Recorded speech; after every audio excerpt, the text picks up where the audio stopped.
কুমারখালীবাসী, এই বাস স্ট্যান্ডের ব্যবসায়ীবৃন্দ, প্রিয় সাংবাদিক ভাইরা, আসসালামু আলাইকুম। আপনারা দীর্ঘদিন আন্দোলন সংগ্রাম এবং আপনার প্রচেষ্টার মাধ্যমে 12ই ফেব্রুয়ারি একটা বিজয় অর্জন করেছেন। সেই বিজয়ের ফসল আজকে আমরা সংসদে যেতে সক্ষম হয়েছি। প্রিয় এলাকাবাসী, আমাদের কমিটমেন্ট ছিল একটা দুর্নীতিমুক্ত বাংলাদেশ গড়া। আমাদের কমিটমেন্ট ছিল চাঁদাবাজ সন্ত্রাস মুক্ত একটা বাংলাদেশ গড়া। আমরা নির্বাচন করেছি, আরো 5জন প্রার্থী ছিল আমাদের এখানে এসছে। আমরা বিজয় হয়েছি। এই বিজয়ের পর আমরা মনে করি সকল জনগণ আমার বিপক্ষে যে নমিনি ছিল সেও আমার জনতা, অর্থাৎ আমার কারোর প্রতি বিদ্বেষ নাই। আমি সকল পরাজিত প্রার্থীর প্রতি শ্রদ্ধা জানাই, তাদেরকে সম্মান জানাই। তাদের সম্মান আমার মণিকোঠায় থাকবে ইনশাআল্লাহ। সেই সাথে প্রিয় দেশবাসী, আপনাদের বলতে চাই, আল্লাহ পাক আমাদের বিজয় দিয়েছেন। যারা পরাজিত হয়েছেন তাদের জন্য শুধু দোয়া করবেন, তাদেরকে কেউ কটূক্তি করবেন না, তাদের প্রতি সবাই শ্রদ্ধা দেখাবেন। আমরা এই কুকচা কুমারখালীকে সবাইকে সাথে নিয়ে গড়তে চাই। আমরা এই কুকসাকে মডেল কুকসা বানাতে চাই। আমরা এই কুকসাকে চাঁদাবাজ মুক্ত কুকসা বানাতে চাই। কুকসা কুমারখালীর মাদকাসক্ত মাদকের 6 লাভকে আমরা নির্মূল করতে চাই। মাদক মুক্ত কুকসা গড়া হবে।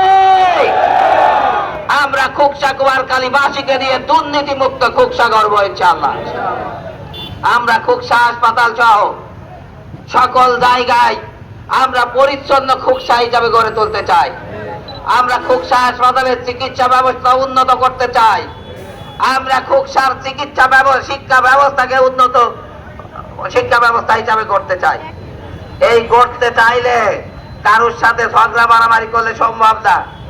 এজন্য সকল মানুষকে আমাদের সাথে চাই, সকল জনতাকে আমার সাথে চাই এই কুকসাকে ভালো কুকসা বানাতে। আপনারা আমার সহযোগিতা করতে রাজি আছেন তো ইনশাআল্লাহ? প্রিয় কুকসাবাসী, আমরা খুব কষ্টের সাথে লক্ষ্য করেছি এই কুকসা বাস স্ট্যান্ডের টোলের নামে চাঁদাবাজি হয়। এই টোলটা অবৈধ। তারপরেও যেটা ছোট্টখাটো অবৈধ আইনের মধ্যে যেটা আছে সেটা আছে শুধুমাত্র লোড এবং আনলোডের কালেকশন হবে। কিন্তু আমরা দেখি ঢাকার গাড়িরও কালেকশন করা হয়, লোড গাড়িরও কালেকশন করা হয়, আনলোড গাড়িরও কালেকশন করা হয়। এই রকম অবৈধ চাঁদাবাজি চলবে না। যেটা শিডিউলে আছে তার বাইরে কেউ করতে চাইলে আমাদের নির্বাচনী অঙ্গীকার ছিল চাঁদাবাজ মুক্ত কুকসা কুমারখালী করা। আমরা যেন বাধ্য না হই জনগণকে সাথে নিয়ে চাঁদাবাজদের উচ্ছেদ করতে। এজন্য আমরা আপনাদের শ্রদ্ধার সাথে বলতে চাই, যারা এই কাজটি করতেছেন অতি দ্রুত আপনাদের যেটা শিডিউলে আছে তার বাইরে কোন রকম চেষ্টা করবেন না। আমরা আইনের প্রতি শ্রদ্ধাশীল, এজন্য আইনকে দিয়ে আমরা ব্যবস্থা নিতে চাই। যদি আইন ব্যর্থ হয় আমরা কিন্তু ব্যর্থ হতে রাজি নয়। সেই সাথে বিভিন্ন জায়গায় আমাদের কর্মীদের হুমকি দেওয়া হচ্ছে, আমাদের কর্মীদের বাড়ি ঘরে হামলা চালানো হচ্ছে। আমরা যারা এটা করতেছে তাদের বলতে চাই, আমাদের ধৈর্যের সীমা ছাড়াই দেবেন না। আমাদের কর্মীদের গায়ে হাত দেওয়ার পরে আর আমরা বসে থাকবো না। আমাদের গালি দিচ্ছেন, আমরা আপনাদের জন্য দোয়া করতেছি। আমাদেরকে বকাবকি করতেছেন, আমরা আপনাদের জন্য দোয়া করতেছি। কিন্তু গায়ে হাত দিলে সেই হাতকে কিন্তু আমরা আর ছেড়ে দেব না, সেই হাত অবশ করে দেওয়া হবে। এজন্য সাবধান করেও দিতে চাই, জামাত ইসলামী নিয়ে কোনো ছিনিমিনি খেলবেন না, তাহলে আর একটা 24-এর 5ই আগস্ট ঘটতে বাধ্য হবে। আমরা চাই না। আমরা চাই নির্বাচিত সরকার 5 বছর যোগ্যতার সাথে দেশ চালান। আমরা বিরোধী দলে আছি, আমরা বিরোধী দল সরকারকে সকল সহযোগিতা করব, বৈধ সকল সহযোগিতা করব। আপনারা লক্ষ্য করেছেন এদেশের কয়েক হাজার যুবকের রক্তের বিনিময়ে অর্জিত একটা বাংলাদেশ।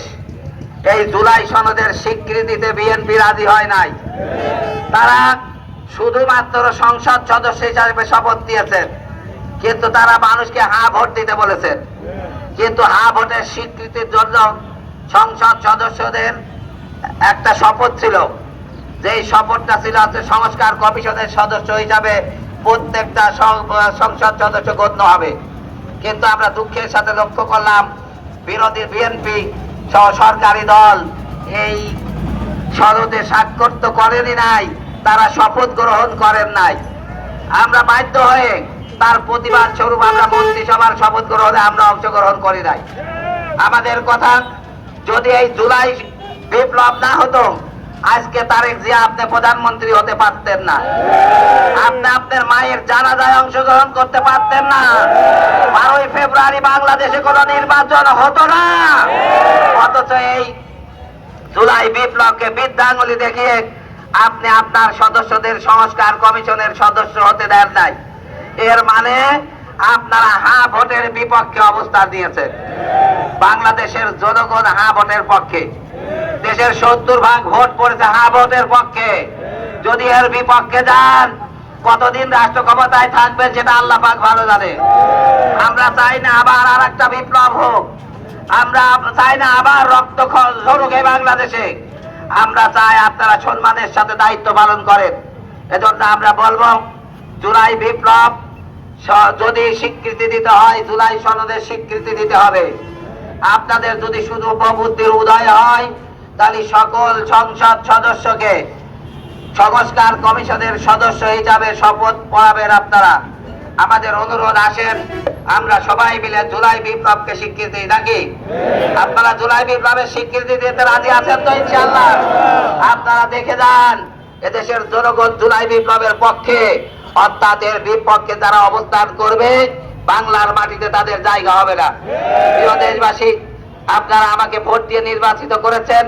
আমি আপনাদের সাথে নিয়ে এই খোকসা কুমারখালীকে আমি একটা পরিচ্ছন্ন কুমারখালী বানাতে চাই, আমি একটা পরিচ্ছন্ন খোকসা বানাতে চাই। এই বানানোর ক্ষেত্রে আপনাদের সহযোগিতা চাই। আমি কোন দলকে, আমি কাউকে প্রতিপক্ষ মনে করি না, আমি নিজেকে এখন কোন দলের নেতা মনে করি না। আমি মনে করি আমি খোকসা কুমারখালীর জনগণের নেতা। আমি খোকসা কুমারখালীর সকল শ্রেণী পেশার মানুষকে নিয়ে এই খোকসা কুমারখালীকে আমরা করতে চাই। আমি আইন শৃঙ্খলা বাহিনীকে বলবো, যেখানে অবৈধ কাজ আছে সেখানে আপনারা প্রতিরোধ করেন। আমি সংসদ সদস্য হিসাবে আপনাদের নির্দেশ দেওয়ার এখতিয়ার রাখি। এজন্য আপনারা সেই দায়িত্বটা পালন করবেন। জনগণকে যদি দা খেপায় তুলতে চান, আপনার কাজটাও, আপনার আইন শৃঙ্খলার কাজটাও জনগণের পক্ষে হতে হবে। আমরা যা করি জনগণকে সাথে নিয়ে করব, জনগণকে বিপক্ষে নিয়ে আমি কোনো কাজ করতে চাই না। আমি এজন্য খোকসাবাসীকে বলতে চাই, আসেন আমরা সবাই মিলে একটা বাংলাদেশ গড়ি। চলো একসাথে গড়ি বাংলাদেশ, সুন্দর মসৃণ এবং সুশৃঙ্খল একটা বাংলাদেশ গড়ি। আসুন এই আহ্বান জানিয়ে সবার সুস্বাস্থ্য কামনা করে, প্রিয় সাংবাদিক ভাই আপনারা কষ্ট করে আপনারা এখানে এসেছেন, প্রিয় খোকসাবাসী আপনারা কষ্ট করে এসেছেন, এজন্য সবাইকে ধন্যবাদ জানিয়ে আমার কথা শেষ করছি। আসসালামু আলাইকুম।